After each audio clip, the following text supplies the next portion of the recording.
Aí galera do canal, tudo bem com vocês? Vamos dar início à sexta aula do canal. Seja bem-vindo ao canal Aprenda Química e Física. Aqui é o professor Diego. A aula de hoje tem o seguinte tema: Química Geral às Substâncias Químicas. Este tema é muito batido aí nos vestibulares, no Enem e até mesmo no vestibulinho. Então vamos lá. As substâncias químicas, elas são organizadas na natureza em forma de entidades. E essas entidades, elas são dadas como moléculas, átomos ou íons.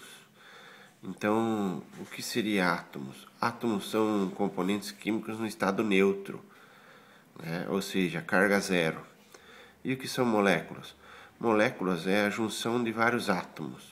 Exemplo, H2O, CO2, C2H6O e assim vai. E essas moléculas também não apresentam carga. O estado dela é neutro, carga zero. Já os íons, eles apresentam carga. Ele pode ser tanto positivo quanto negativo. O íon positivo é chamado de cátion e o íon negativo é chamado de ânion. Então, exemplos de íons: O2-, F1-, Ca2+, Mg2+, e assim vai. Para você trabalhar com átomos, moléculas ou íons, você tem que trabalhar com a substância no estado de substância pura. O que seria uma substância pura? Apresenta características físicas de forma exata. Exemplo, a água congela a 0 graus Celsius e ferve a 100 graus Celsius. E assim vai. O álcool, por exemplo, ferve a 78 graus Celsius. Então as suas características físicas são bem definidas. A partir do momento que você trabalha átomos, moléculas e íons no estado de substância pura, você representa essa substância pura com uma fórmula. E essa fórmula, ela é chamada de espécie química, e essa espécie química ela tem que ser bem definida. Então, para você citar a fórmula, você vai trabalhar do seguinte modo.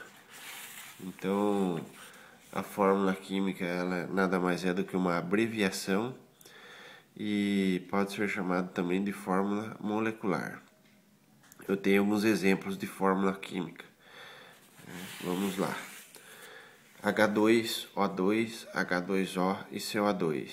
H2, fórmula do gás hidrogênio. O2, fórmula do gás oxigênio. H2O, fórmula da água, que tem o nome químico óxido de hidrogênio. Já o CO2 é o dióxido de carbono, que também pode ser chamado de gás carbônico.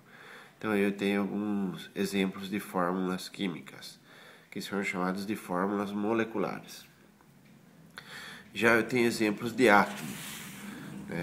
Os átomos eles têm carga zero, ou seja, não apresentam carga, e essas cargas elas não vão fazer com que ele se ligue com os demais componentes químicos. Então eles ficam na forma de átomos. Exemplo, ferro no estado zero, cobre no estado zero, magnésio no estado zero, como segue os símbolos aí.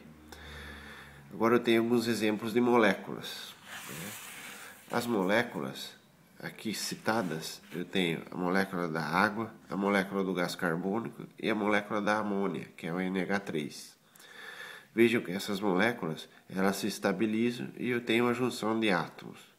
Na molécula da água, eu tenho 2 átomos de hidrogênio e 1 de oxigênio. Já no do gás carbônico, eu tenho 1 átomo de carbono e 2 de oxigênio. Já na molécula da amônia, eu tenho 1 átomo de nitrogênio e 3 de hidrogênio. E exemplos de íons. Aqui eu tenho alguns íons. Exemplo, H1+, que é o hidrogênio, chamado de cátion, H+, O2-, que é um ânion com 2 cargas negativas, que nada mais é do que o ânion óxido. Aí eu tenho ânions compostos também. No caso, o NO3, que é o nitrato, que tem 1 carga negativa. Eu tenho o carbonato, que é o CO3, com duas cargas negativas. O NH4, um positivo, que é o cátion amônio, e assim vai. Eu tenho alguns íons que estão na fórmula também de aglomerados, né? O que são os aglomerados iônicos? São os componentes que têm carga positiva e negativa e juntam um com os outros, formando esses aglomerados. Então, por exemplo, Na1+, Cl1-, vai dar a fórmula do sal de cozinha, NaCl, que é o cloreto de sódio. Aí eu tenho o Ca2+, que é o cálcio, e o SO4 2-, que é o ânion sulfato, vai dar o sulfato de cálcio. Então esses aglomerados iônicos aí também formam espécies químicas.